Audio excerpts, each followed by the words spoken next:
It's all about winning atmosphere. Overall जो aura है ना, ओवरऑल ऑरा, वो आपको सफल बनाता है या असफल बनाता है। समझाने का कोशिश करता हूं। मैं फिर चलता हूं कालखंड में, करीब करीब 10,000 15,000 साल पहले, एक युग में जिसको बोलते हैं द्वापर। क्या बोलते हैं? द्वापर। क्या हुआ द्वापर में? महाभारत हुआ, है ना। महाभारत में एक एपिसोड है बहुत शानदार, जो बहुत कुछ सिखाने के लिए है, और आप साथ लेके जाइए जितने लोग ऊपर बैठे हैं, जितने लोग नीचे बैठे हैं। महाभारत में एक एपिसोड हुआ कि उसमें एक मार्मिक टच है। हालांकि तो युद्ध हुआ तो दोनों तरफ से लोग मरे। 18 अक्षौणी सेना थी। 18 अक्षौणी। 18 अक्षौणी का मतलब, अब डिटेल में समझाने का मत बोलना कि एक अक्षौणी में कितने रथ होते हैं, कितने हाथी होते हैं, कितने घुड़सवार होते हैं, अब मत समझिए, मोटा मोटा समझिए। 18 अक्षौणी। 18 में 11 कौरवों के पास थी, 7 पांडवों के पास थी। मतलब पांडवों की सेना 7 अक्षौणी थी और कौरवों की सेना 11 थी। उनकी फालतू थी, कोई दिक्कत नहीं है। बहुत लोग मरे, करीब करीब 1 करोड़ लोग मरे महाभारत के युद्ध में। 1 करोड़ लोग उस जमाने के अंदर। पॉपुलेशन तब भी थी, हमको रोते रहते हैं 100 करोड़ हो गए, तब भी साला 1 करोड़। उसमें एक मार्मिक एपिसोड है। मार्मिक एपिसोड यह है कि अभिमन्यु वध उसका सबसे मार्मिक एपिसोड है कि अभिमन्यु को घेर के मारा गया। वो युवराज, एक युवक लड़का जो धनुर्धर था अपने पिता अर्जुन की तरह, उसको घेर के मारा गया उस प्रबल, और सबने मिलके मारा। और उसके अंदर कौरव पे सब बड़े से बड़े लोग थे। सब बड़े से बड़े लोगों ने अभिमन्यु को घेर के मारा। आपने ये जानकारी सुनी होगी, देखी होगी, कही होगी, कहीं ना कहीं पढ़ी भी होगी। लेकिन उस पर्टिकुलर एपिसोड में जो विलेन बना उसका नाम था जयद्रथ। उसने अभिमन्यु वध तो नहीं किया, लेकिन मरे हुए अभिमन्यु को लातों से मारा। जयद्रथ ने मरे हुए अभिमन्यु पे लात मारी। वध में शामिल नहीं था, लेकिन उसने मरे हुए अभिमन्यु को लात मारी। और इतिहास यह बोलता है कि जब अभिमन्यु वध हो रहा था तो अर्जुन अवेलेबल नहीं थे वहां पर, कहीं और गए थे, किसी और युद्ध में थे। लंबी कहानी, उस पर नहीं जाता, लेकिन जो story of moral of the story है वो समझाना चाहता। जब अर्जुन लौट के आए भगवान कृष्ण के साथ, तो उसको पता चला कि मेरे बेटे अभिमन्यु का वध हो गया। लेकिन उसको दुख इस बात का नहीं था कि मेरे बेटे का वध हुआ। बोला तो रण क्षेत्र में योद्धा तो वीरगति को प्राप्त होते ही हैं, लेकिन उसको दुख यह हुआ कि मरे हुए को जयद्रथ ने लातों से मारा। उसने अंजलि में पानी लिया और ओथ ली। शाम को पहुंचा था कि अगले दिन सूर्यास्त से पहले अगर जयद्रथ का वध नहीं कर दूंगा तो अपने आप को जला डालूंगा, अग्नि में अपने शरीर को समर्पित कर दूंगा अगर अगले दिन सूर्यास्त से पहले जयद्रथ को नहीं मारा मैंने। अब जैसे ही उसने ये घोषणा करी, एक गोल रखा, एक टारगेट रखा, दोनों सेनाओं में हड़कंप मच गया। कौरव प्रसन्न हुए और पांडव उदास। कौरव इसलिए प्रसन्न हुए कि एक दिन बचाना है बस जयद्रथ को। अगर एक दिन बचा लिया, अर्जुन मरा, खेल समाप्त हो जाएगा, क्योंकि मेन प्लेयर यही है। मेन प्लेयर तो वही था ना।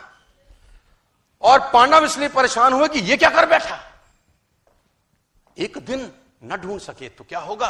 अर्जुन गया, और अर्जुन गया तो खेल गया। और धर्म युद्ध था, तो शाम को संध्या के बाद जब सूर्यास्त हो जाता था तो युद्ध नहीं करते थे। अगले दिन जैसे ही सूर्य उदय हुआ, युद्ध की भेड़ी बजी, और उस भेनी के अंदर अर्जुन और कृष्ण ढूंढने लगे जयद्रथ को। और कौरव भी कोई छोटे मोटे तो थे नहीं, भगवानों से लड़ रहे थे, तो कुछ ना कुछ तो उनमें भी टैलेंट रहा होगा यार। उन्होंने जयद्रथ को छुपा लिया। उनका एक ही काम था कि सूर्यास्त से पहले जयद्रथ को छुपा लो बस। और दिन चढ़ने लगा, सांसें चढ़ने लगी, और जैसे जैसे दिन निकलता रहा कौरव और प्रसन्न होते गए और पांडव और उदास। दोपहर निकल गई, युद्ध एक तरफ चल रहा था और अर्जुन और कृष्ण का रथ एक तरफ दौड़ रहा था जयद्रथ को ढूंढते ढूंढते ढूंढते ढूंढते। और आखिरकार वो समय आया जब सूर्यास्त होने को ही था और जयद्रथ अर्जुन को नहीं मिला। सब थक हार के बैठ गए। अर्जुन ने अपना गांडीव गिरा दिया और पांडवों ने भगवान कृष्ण की तरफ देखा और बोला, प्रभु अब तो तुम्हारा ही सहारा है, जयद्रथ नहीं है। भगवान ने बोला, कुछ नहीं, करता हूं। बोला, जयद्रथ कहां से लाओगे? भगवान ने जयद्रथ तो नहीं लाए। उन्होंने क्या किया, माया रची और बादलों को आदेश दिया और उन्होंने सूरज को ढक दिया। तो उन्होंने बोला, ये क्या करते हो? भगवान कृष्ण का जवाब सुनिए, साथ लेके जाइए। बोला, माहौल बनाता हूं। क्या बोले? विनिंग एटमॉस्फेयर, बोले माहौल बनाता हूं। और जैसे ही बादल सूरज के सामने आए, सूरज छुप गया और उन नालायकों को लगा कि सूर्यास्त हो गया। बेवकूफ अपनी बेवकूफाना बातें बहुत जगह दिखा देते हैं। कहते हैं ना, गधे के सर पे सींग नहीं होते, वो अपनी हरकतों से बताता है कि मैं गधा हूं। जैसे ही सूर्यास्त लगा, जो कि हुआ नहीं था, कौरवों ने जयद्रथ को आगे कर दिया। मन तो कर रहा है उनको ऐसी गाली दूं स्टेज पर, ये सालों घंटा 2 घंटा कौन सी चूल मच रही थी तुमको।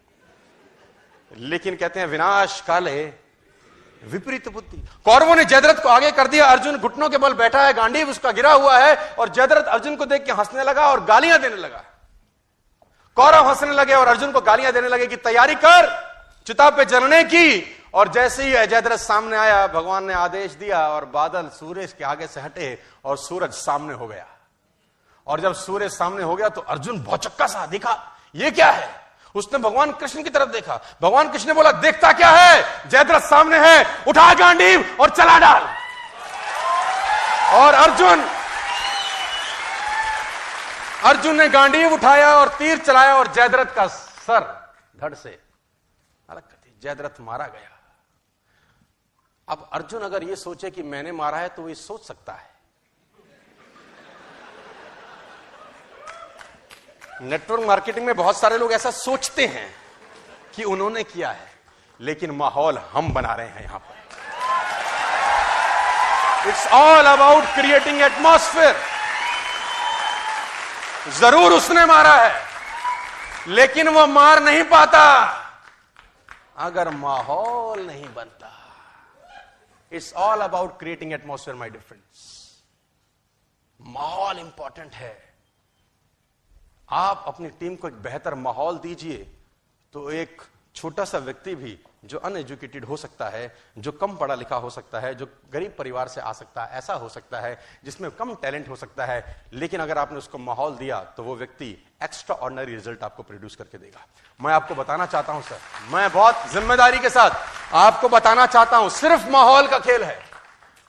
बेकार लोगों को अच्छे माहौल में मैंने कामयाब होते देखा है 15 साल में, और अच्छे लोगों को बेकार माहौल में नालायक होते हुए देखा है मैंने अपने करियर के अंदर। It's all about